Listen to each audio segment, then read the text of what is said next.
รายการเมืองแปลกวันนี้รายการนี้ออกอากาศให้ท่านรับฟังกันทุกๆวันอังคารตอนเช้าเวลา 6:30 น. หา 7:00 น. ตอนแลงเวลา 19:30 น. หา 20:00 น. เมื่อได้มาเห็นแล้วก็ชื่นใจสบายดีท่านผู้ฟังที่เคารพขอต้อนรับทุกท่านเข้าสู่รายการเมืองแปลกวันนี้มาพบกันมื้อนี้ก็แม่นวันที่4เมษายนปี2017กงกับมื้อขึ้น8ค่ำเดือน5ลาวพศ2559อีกบ่พอเท่าใดมื้อก็จะครบรอบการหมุนเวียนเทศกาลบุญสงกรานต์ปีใหม่ลาวแล้วซึ่งวันที่14เป็นมื้อสังขารล่วงวันที่15เป็นมื้อเนาและวันที่16เป็นมื้อสังขารขึ้นท่านผู้ฟังการลิ้นบุญหดน้ำการขับขี่รถหลายท่านอาจจะฮู้แล้วว่าควรลิ้นแนวใดจึงจะมีความปลอดภัยสูงทางรายการเมืองแปลกของพวกเราก็มีความเป็นห่วงจงให้บรรดาท่านจงมีความสติสูงในการลิ้นและก็ขอให้ลิ้นม่วนซื่นปลอดภัยหมดทุกคนท่านผู้ฟังที่รักเพลงมื้อนี้ผู้ดำเนินรายการจะนำเอาข่าวการเคลื่อนไหวต่างๆอยู่ภายในเมืองแปลกมานำเสนอให้บรรดาท่านได้รับฟังซึ่งหัวข้อข่าวสำคัญมีดังนี้พิธีประกาศพนักงานราชการเข้ารับนโยบายบำนาญพิธีพระราชกฐาวันแม่หญิงสากลวันที่8มีนาคม2017ครบรอบ107ปีรัฐวิสาหกิจไฟฟ้าลาวสาขาแขวงเสียงขวงมอบสุดกีฬาให้คณะบริหารงานสาวหนุ่มเมืองแปกองค์การปกครองบ้านเมียงนารามเมืองแปกไขกองประชุมใหญ่ครั้งที่2กองประชุมใหญ่ปอนบัตรคัดเลือกในบ้านลาวทองเมืองแปกครั้งที่2องค์การปกครองบ้านมันสมเมืองแปกไขกองประชุมใหญ่ครั้งที่12และบทที่มีชื่อว่าสืบทอดมูลเสื้อ21มีนาเข้าสู่ชีวิตตัวจริงให้มีผลสำเร็จก่อนท่านจะมารับฟังในของข่าวจะให้บรรดาท่านมารับฟังเสียงเพลงต้นรายการของพวกเราจัก1เสียงเพลงซะก่อนแล้วจึงมาฟังรายละเอียดของข่าว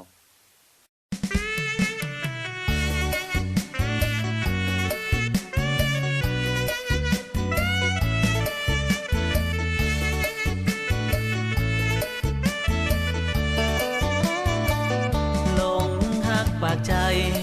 สาวแดนใต้ท้องถิ่นปากเสียเป็นถิ่นสวยมีเสน่ห์มักเจ้าเด้กาแฟแดนใต้พบแม่นมคานสาวตาหวานเจ้างามจับใจ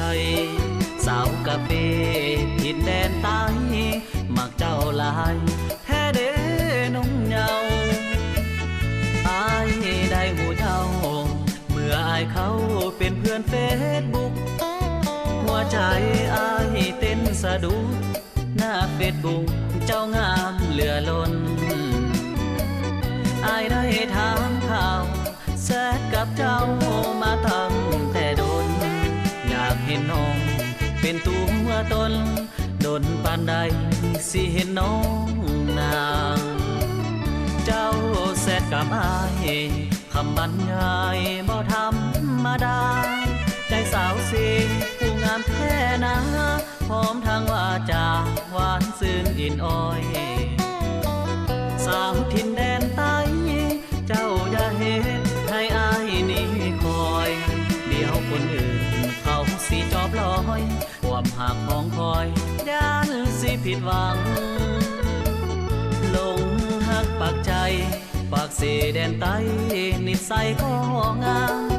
บ่ว่าอยู่มองใดก็ตามปากเสนั้นงามทั่วแผ่นแดนใต้อยากไปเยี่ยมเยือนอยากไปหอดเฮือนแม่ขวัญใจสาวปากเสน้องอยู่จังใดบ่ดนสิไปสู่ขอน้องนาง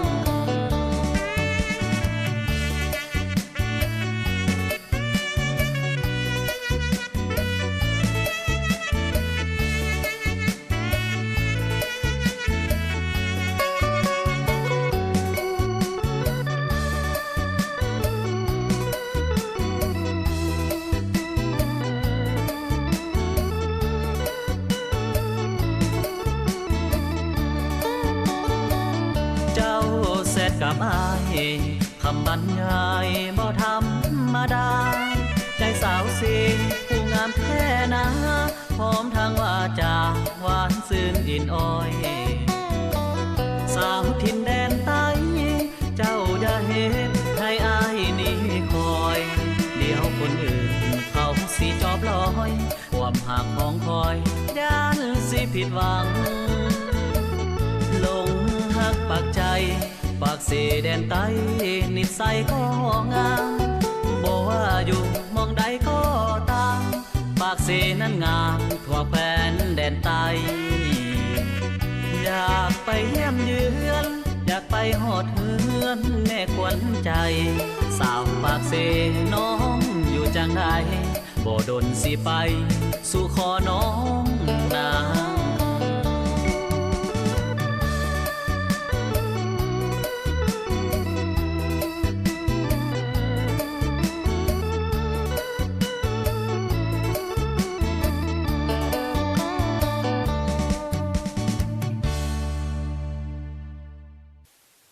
ท่านผู้ฟังที่รักเพลงที่ผ่านมานั้นก็เป็นเสียงเพลงม้วนๆจากต้นรายการของพวกเรา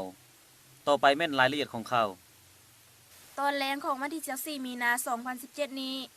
ได้จัดพิธีประกาศหัวหน้าห้องการแถลงข่าววัฒนธรรมและท่องเที่ยวเมืองและหัวหน้าห้องการภายในเมืองแปกเข้ารับนโยบายบำนาญอยู่ที่สโมสรเมืองแปกแขวงเสียงขวางอย่างเป็นทางการโดยการเป็นเกียรติเข้าร่วมได้มีท่านศรีวิไลแสงเจริญกรรมการพรรคแขวงเลขาพรรคเมืองเจ้าเมืองเมืองแปกมีผู้ต่างหน้าจาก2แผนกการที่เกี่ยวข้องของแขวงมีหัวหน้ารองหัวหน้าองค์การอ้อมข้างเมืองมีคณะพักกลุ่มตลอดฮอดพนักงานราชการทั้ง2โครงการเข้าร่วมในพิธีได้ให้เกียรติท่านไกรสอนสอบประเสริฐกรรมการพรรคเมืองหัวหน้าคณะจัดตั้งเมืองขึ้นผ่านข้อตกลงของท่านเจ้าเมืองเมืองแปกฉบับเลขที่40/จมมปลงวันที่20มังกร2017ว่าด้วยการอนุมัติให้ราชการรับบำนาญและข้อตกลงของท่านเจ้าแขวงเสียงขวางฉบับเลขที่28/จขสขลงวันที่18มังกร2017ว่าด้วยการอนุมัติให้พนักงานราชการพักผ่อนรับเบี้ยบำนาญจากนั้นท่านคำใบยงลอย่าหัวหน้าห้องการแถลงข่าววัฒนธรรมและท่องเที่ยวและท่านสมบูรณ์วิไลทองหัวหน้าห้องการภายในเมืองขึ้นเล่าประวัติการเคลื่อนไหวปฏิบัติหน้าที่เวียกงานโดยย่อในระยะผ่านมาพร้อมทางก้าวมอบหน้าที่เวียกงานให้ท่านสัวทอยาบรงหองหัวหน้าองค์การแถลงข่าววัฒนธรรมและท่องเที่ยวเมืองและท่านสมพันธ์ผมวงศ์หองหัวหน้าองค์การภายในเมืองแปกเป็นผู้สืบต่อชี้นำพาอ้ายน้องพนักงานราชการจัดตั้งปฏิบัติหน้าที่เวียกงานต่อไปในพิธีที่มีความหมายสำคัญนี้เพื่อแสดงความรู้บุญคุณต่อทั้ง2ท่านที่ได้เฮ็ดสำเร็จหน้าที่เวียกงานที่ภาครัฐมอบหมายให้อย่างสง่าราศีนั้นท่านศรีวิไลแสงเจริญกรรมการพรรคแขวงเลขาพรรคเมืองเจ้าเมืองเมืองแปกมีคำคิดคำเห็นโอลมก่อนอื่นท่านได้แสดงความย่องยอสมเสยรู้บุญคุณอย่างสูงต่อผลงานทั้ง2ท่านที่ได้เฮ็ดสำเร็จหน้าที่ตามภาครัฐมอบหมายให้จนถึงเกษียณอายุเข้ารับบำนาญท่านได้แสดงความย่องยอสมเสยรู้บุญคุณอย่างสูงต่อผลงานทั้ง2ท่านที่ได้เฮ็ดสำเร็จหน้าที่ตามภาครัฐมอบหมายให้จนถึงเกษียณอายุเข้ารับนโยบายบำนาญตามกฎหมายราชการของสปป.ลาวและท่านได้เน้นหนักต่อคณะห้องการทั้ง2ห้องการต้องพยายามซอกหูร่ำเรียนประสบการณ์เพิ่มความรับผิดชอบต่อหน้าที่เวียกงานให้สูงขึ้นเอาใจใส่ศึกษาอบรมเวียกงานการเมืองแนวคิดชี้นำพาพนักงานราชการภายในห้องการให้มีความกระตือรือร้นมีความสามัคคีทุนเที่ยงปฏิบัติหน้าที่เวียกงานของภาครัฐมอบหมายให้มีประสิทธิผลดีขึ้นต่อไปในวันที่22มีนา2017นี้สหพันธ์แม่หญิงเมืองแปกได้จัดพิธีพระราชกฐาวันแม่หญิงสากลวันที่8มีนา2017ครบรอบ107ปี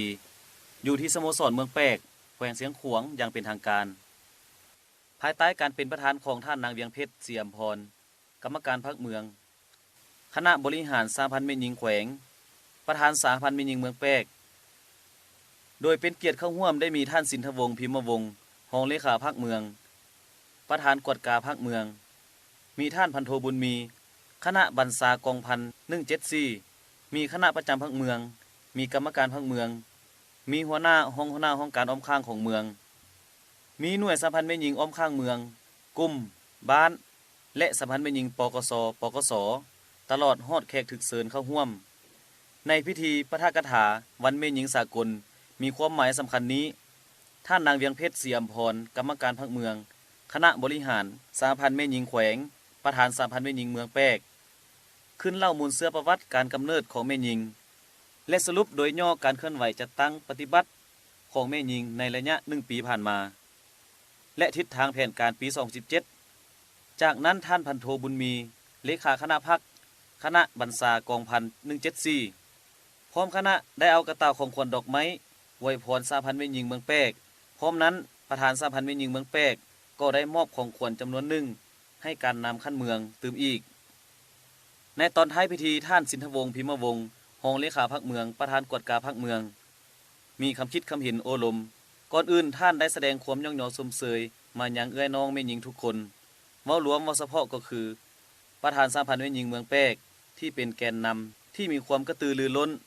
มีความรู้ความสามารถพันขยายหน้าที่เวียกงานของพรรครัฐเข้าในการชี้นำพาเวียกงานต่างๆและการสร้างความสามัคคีกับเอื้อยน้องแม่หญิงบรรดาเผ่าภายในเมืองแปกอย่างมีความรับผิดชอบสูงและขอให้แม่หญิงทุกคนจงเป็นแม่หญิงที่ดีในครอบครัวเป็นตัวแบบในการพัฒนาเต้าโฮมความสามัคคีกับบรรดาหน่วยแม่หญิงของบ้าน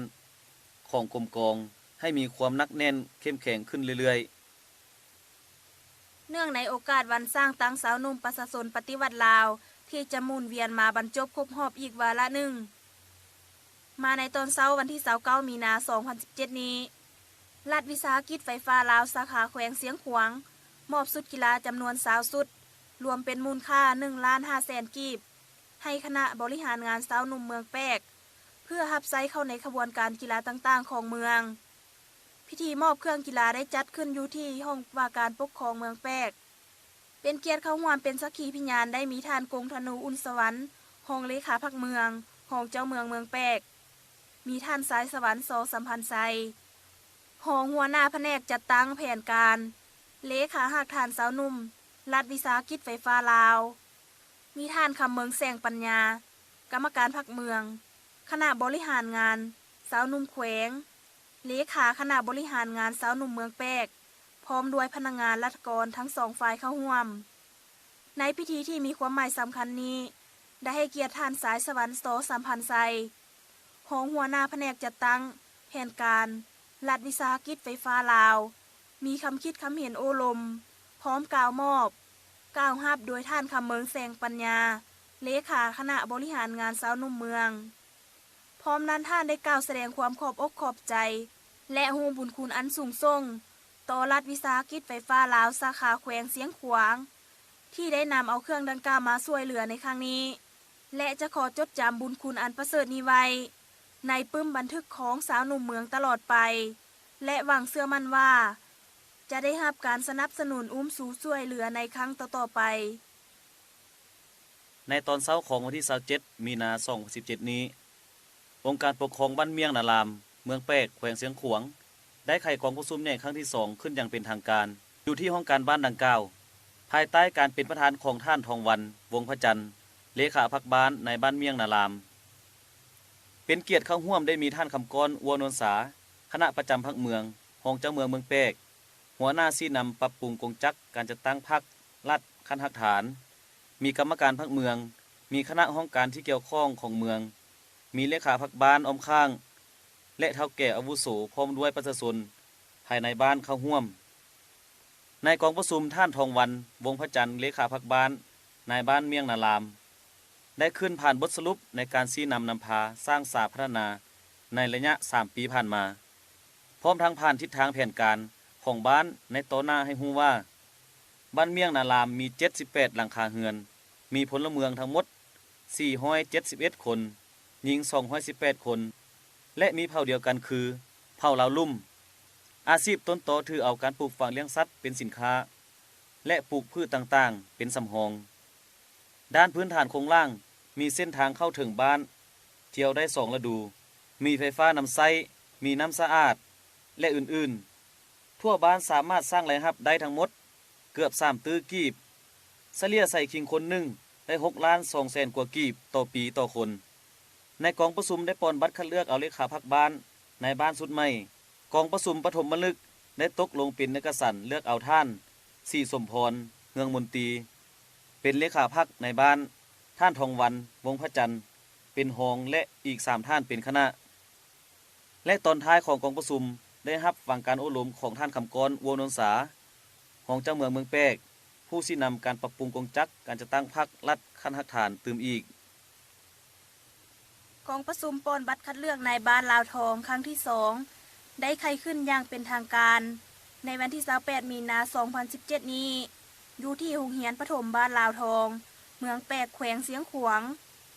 ภายใต้การเป็นประธานและกล่าวเปิดกองประชุมของท่านบุญมีพันธวงศ์เลขาพรรคนายบ้านลาวทองโดยการเป็นเกียรติเข้าร่วมได้มีท่านคำกรอ้วนวนสาคณะประจำพรรคเมืองรองเจ้าเมืองเมืองแปกหัวหน้าคณะสีนำการปรับปรุงคณะพรรคหากฐานกลุ่มบ้านมีกรรมการพรรคเมืองมีหัวหน้ารองหัวหน้าองค์การที่เกี่ยวข้องมีคณะพรรคกลุ่มนายบ้านอ้อมข้างแขกที่ถึกเชิญพร้อมประชาชนภายในบ้านเข้าร่วมในกองประชุมที่มีความหมายสำคัญนี้ท่านบุญมีพันธวงศ์เลขาพรรคบ้านนายบ้านลาวทองขึ้นผ่านบทสรุปการจัดตั้งปฏิบัติหน้าที่เวียกงานในระยะ3 ปีผ่านมาได้ยกให้เห็นว่าบ้านลาวทองมี81หลังคาเรือนมี108ครอบครัวมีพลเมืองทั้งหมด492คนหญิง234คนทั่วบ้านสามารถสร้างรายรับได้ทั้งหมด2ตื้อ800ล้านกว่ากีบเฉลี่ยใส่ขิงคน1ได้5ล้านกว่ากีบต่อคนต่อปีในกองประชุมยังได้ป้อนบัตรคัดเลือกเอาในบ้านสุดใหม่โดยมีผู้สมัคร10ท่านเลือกเอา5ท่านในกองประชุมครั้งปฐมฤกษ์ได้ตกลงเป็นเอกสารเลือกเอาท่านจานคำพาสีนวลทองเป็นเลขาภาคบ้านในบ้านลาวทองท่านพรหมาสิทธิกรเป็นรองเลขาท่านบุญมีที่ประวรท่านนางสีพรและท่านเสียงสมเป็นคณะตอนท้ายกองประชุมท่านคำกรอ้วนวนสามีคำคิดคำเห็นโอลมต่อที่ประชุมก่อนอื่นท่านได้แสดงความย่องยอสมเสยต่อคณะภาคบ้านสุดเก้าที่ได้เอาใจใส่ซีนำพาประชาชนสร้างสาพัฒนาบ้านตลอดระยะผ่านมาพร้อมนั้นท่านได้เน้นนักให้คณะภาคบ้านสุดใหม่จงเอาใจใส่ศึกษาอบรมเวียกงานการเมืองแนวคิดกับประชาชนให้เข้าใจรับรู้อย่างลึกซึ้งพร้อมทางซีนำพาประชาชนสร้างสาพัฒนาบ้านเมืองให้ไปตามทิศทางแผนการที่วางไว้ใน5 ปีต่อหน้าการเฮ็ดเวียกต้องประสานงานกันเป็นหมู่คณะเลขาพรรคบ้านต้องแบ่งหน้าที่เวียกงานให้แต่ละคนรับผิดชอบประชาชนทุกคนต้องเอาใจใส่เป็นหูเป็นตาช่วยเวียกงานป้องกันชาติป้องกันความสงบให้มีความสงบปลอดภัยทั้งนี้ก็เพื่อให้ประชาชนมีความสะดวกสบายในการทำมาหากิน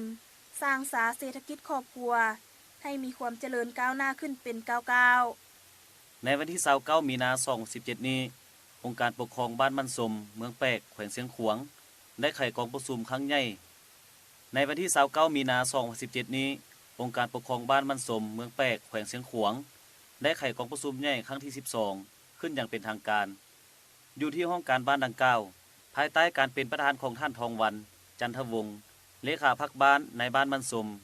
ให้เกียรติเข้าร่วมได้มีท่านคำกรวัวนนสาคณะประจำพรรคเมืองของเจ้าเมืองเมืองแปกผู้ชี้นำการปรับปรุงกองจักรการจัดตั้งพรรครัฐขั้นหักฐานมีกรรมการพรรคเมืองมีหัวหน้าห้องการที่เกี่ยวข้องของเมืองมีเลขาพรรคบ้านอมข้างและเฒ่าแก่อาวุโสพร้อมด้วยประชาชนภายในบ้านเข้าร่วมอย่างพร้อมเพรียงในกองประชุมท่านทองวันจันทวงศ์เลขาพรรคบ้านในบ้านมันสมได้ขึ้นผ่านบทสรุปในการชี้นำพาสร้างสาพัฒนาในระยะผ่านมา3 ปีในกองประชุมท่านทองวันจันทวงศ์เลขาพรรคบ้านในบ้านมันสมในกองประชุมท่านทองวันจันทวงศ์เลขาพรรคบ้านในบ้านมันสมได้ขึ้นผ่านบทสรุปในการชี้นำพาสร้างสาพัฒนาในระยะ3 ปีผ่านมาพร้อมทางผ่านทิศทางแผนการของบ้านในต่อหน้าให้รู้ว่าบ้านมันสมมี44หลังคาเรือนมีพลเมืองทั้งหมด266คนหญิง115คนและมีเผ่าเดียวกันคือเผ่าลาวลุ่มอาชีพต้นตอได้ถือเอาการปลูกฝังเลี้ยงสัตว์เป็นสินค้าและปลูกพืชอื่นๆเป็นสำรองด้านพื้นฐานโครงล่างมีเส้นทางเข้าบ้านเที่ยวได้2 ฤดูมีไฟฟ้าได้นำใช้ซึ่งภายในบ้านสามารถสร้างรายได้รับทั้งหมด 500 ล้านกว่ากีบเฉลี่ยใส่คิงคนหนึ่งได้8ล้าน2แสนกว่ากีบต่อคนต่อปี ในกองประชุมได้ปอนบัตรคัดเลือกเอาเลขาคณะพรรคบ้านนายบ้านสุดใหม่ในกองประชุมครั้งปฐมฤกษ์ได้ตกลงเป็นเอกสารเลือกเอาท่านบุตรดานันทมีไสเป็นเลขาพรรคนายบ้านท่านพิมพาสิมภาวันเป็นรองและอีก3ท่านเป็นคณะในตอนท้ายกองประชุมที่มีความหมายสำคัญนี้ได้รับฟังการอบรมของท่านคำก้อนวัวนนสาของจังเมืองแปกเพื่อชี้ทิศเนืองทางให้แก่คณะพรรคบ้านสุดใหม่ตึมอีกเจ้าที่ผ่านมานั้นก็แม่นข่าวการเคลื่อนไหวอยู่ภายในเมืองแปกในอาทิตย์ที่ผ่านมาต่อไปจะให้บรรดาท่านมารับฟังเสียงเพลงจากทางรายการของพวกเราอีก1เสียงเพลงซะก่อนเพื่อคลายความอิดความเมื่อยแล้วจึงมาฟังบท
มี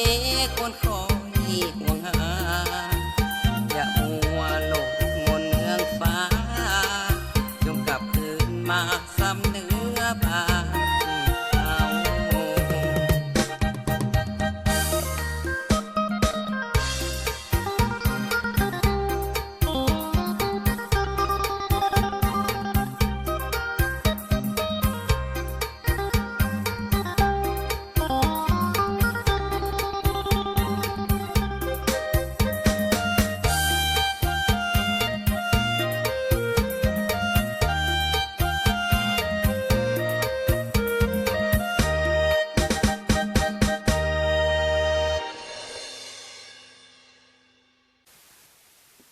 ถึงแม้นว่าวันที่21มีนา2017แม่นวันระลึกบรรพบป้องกันปิติภูมิ21มีนาที่ท่าแขกซึ่งพวกเฮาเอิ้นกันในปัจจุบันนี้ว่าวันนักรบเสียองคะและเสียสละชีวิตเพื่อประเทศชาติครบรอบ71ปีได้ผ่านกายมาได้หลายมือแล้วแต่ทั่วปวงชนลาวทั้งชาติยังสืบต่อปาฐกถา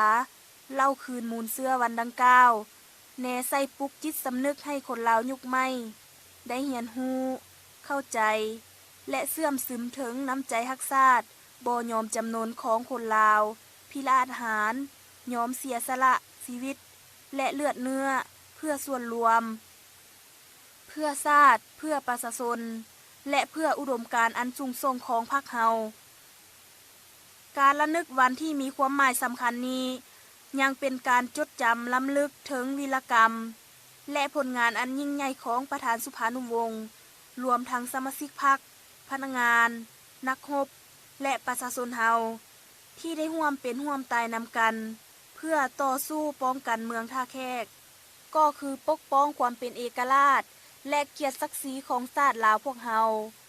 ถึงวันเวลาได้ผ่านไปถึง71ปีแต่วันที่21มีนาก็ยังเป็นวันแห่งความเอกอังทนงใจของคนลาวและชาติลาวเฮาตลอดมาดังนั้นเพื่อสืบทอดและเสริมขยายมูลเสื้ออันองอาจกล้าหาญของวันที่21มีนา1946เข้าสู่ชีวิตตัวจริงให้มีผลสำเร็จเรียกร้องมายังสมาชิกพรรคพนักงานทหารตำรวจและประชาชนบรรดาเผ่าบรรดาชั้นคนในขอบเขตทั่วประเทศจงเสิร์ชสู่น้ำใจฮักชาติฮักระบอบใหม่เสริมขยายระบอบประชาธิปไตยประชาชนเพิ่มทวีความสามัคคีเป็นปึกแผ่นและความเป็นเจ้าการประกอบส่วนเข้าในภารกิจปกปักรักษาและสร้างสาพัฒนาประเทศชาติในนั้นสืบต่อเอาใจใส่เป็นพิเศษต่อการปลุกระดมสุกยูขยายขบวนการแข่งขันฮักชาติและพัฒนาพร้อมทั้งสุกยูเวียกงานสามสร้างเพื่อแก้ไขความทุกข์ยากให้ได้ตามคาดหมายที่วางไว้ทั้งรับประกันเสถียรภาพและความมั่นคงทางการเมืองอย่างนักแน่นสร้างความสงบปลอดภัยความเป็นระเบียบเรียบร้อยทางสังคมรับประกันสร้างเงื่อนไขอำนวยให้แก่การปกปักรักษาและสร้างสาประเทศชาติพร้อมเดียวกันนั้นเพื่อระลึกถึงวันดังกล่าวการจัดตั้งทุกขั้นต้องได้สืบต่อปฏิบัตินโยบายสวัสดิการสังคมอย่างตั้งหน้าเพื่อแสดงความกตัญญูรู้บุญคุณต่อพนักงานปฏิวัติอาวุโสนักรบวีรชนนักรบแข่งขันพนักงานบำนาญพนักงานรัฐกรทหารตำรวจผู้มีผลงานคุณงามความดีต่อประเทศชาติอย่างเหมาะสมทั่วถึงด้วยความโปร่งใสถูกต้องและยุติธรรมเพื่อสืบทอดมูลเสื้อวีรกรรมของวันที่21มีนาก็คือสืบทอดภารกิจปฏิวัติของพรรคเฮาที่ได้กำหนดไว้ให้บรรลุจุดหมายที่วางไว้คณะพรรคองค์การปกครองทุกขั้นก็คือสมาชิกพรรคพนักงานและประชาชนบรรดาเผ่าในทั่วประเทศจงสืบต่อศึกษาอบรมคนหุ่นนุ่มให้เสื่อมซึมกำแน่นและเสริมขยายได้มูลเสื้อศาสตร์ลาววิรชนคนลาวพิละอาหารดูมันขยันเพียรเสิร์ชสู่ความสามัคคีเป็นปึกแผ่นแน่นหนาอ้อมข้างพักเสิร์ชสู่มานาจิตปฏิวัติบุกดุมันปฏิสร้างให้สูงขึ้นแน่ใส่จัดตั้งปฏิบัติ2นาทียุทธศาสตร์ ตามแนวทางเปลี่ยนแปลงใหม่ให้มีผลสำเร็จใหม่ใหญ่หลวงกว่าเก่าดังมติกองประชุมใหญ่ครั้งที่10ของพรรคได้กำหนดไว้ว่า สร้างสาธารณรัฐประชาธิปไตยประชาชนลาวให้เป็นประเทศที่มั่งคั่งเข้มแข็งประชาชนมีความหั่งมีผาสุขสังคมสามัคคีปรองดองประชาธิปไตยยุติธรรมและศรีวิไลย์ ท่านผู้ฟังที่รักเพลงมาฮอดนี้เวลาทางรายการของพวกเราก็ใกล้จะหมดลงแล้วขอขอบใจที่ท่านให้เกียรติติดตามรายการเมืองแปลกวันนี้แต่ต้นตลอดไปท่านี้ทางรายการของพวกเราจะให้บรรดาท่านมารับฟังเสียงเพลงอัดท้ายรายการขอให้ทุกท่านจงเตรียมจิตเตรียมใจฉลองบุญปีใหม่สงกรานต์ปีนี้ให้มีความปลอดภัยขออวยพรให้ทุกท่านจงมีสุขภาพแข็งแรงสุขใดที่ประเสริฐสุขใดที่ล้ำเลิศจงเกิดแก่ท่านผู้ฟังทุกท่านผู้ดำเนินรายการกิ๊กแสวงวัวนนทราบพร้อมด้วยนุชสรใสปัญญาขอลาท่านผู้ฟังไปก่อนพบกันใหม่ในวันอังคารหน้าสำหรับมื้อนี้สบายดี